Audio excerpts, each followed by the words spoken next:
O Outubro Rosa foi uma emenda que eu fiz ao orçamento, no valor de R$60 mil.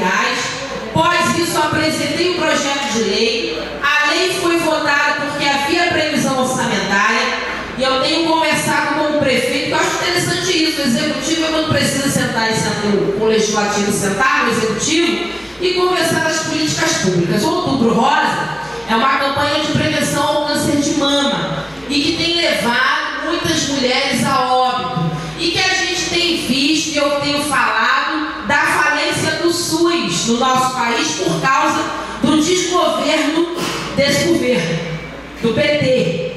Então, o SUS tem estado na falência, são pessoas que estão na fila do HTO para fazer operação de coluna, de joelho, de ligamento do joelho, e que são 5, 6 anos, no mínimo, na fila. Para cada 300 mulheres, um aparelho de mamografia, mais de um ano, o câncer já foi para a cabeça. O tumor sai de uma mama, vai para a cabeça, morre.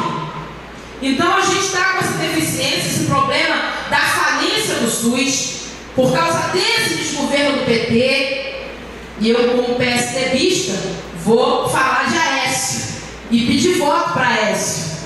Mas o projeto Outubro Rosa, eu estou cobrando desde abril, vereadores, porque a emenda está lá e a gente precisa já se organizar. Então, já falei com a Raquel Haddad, que tem respondido pela pasta como ordenadora de despesas, para que a gente esteja mobilizando toda a saúde, os módulos médicos de família, a policlínica, o hospital, e a gente esteja dentro dessa parceria com os agentes comunitários de saúde que vão nos lares.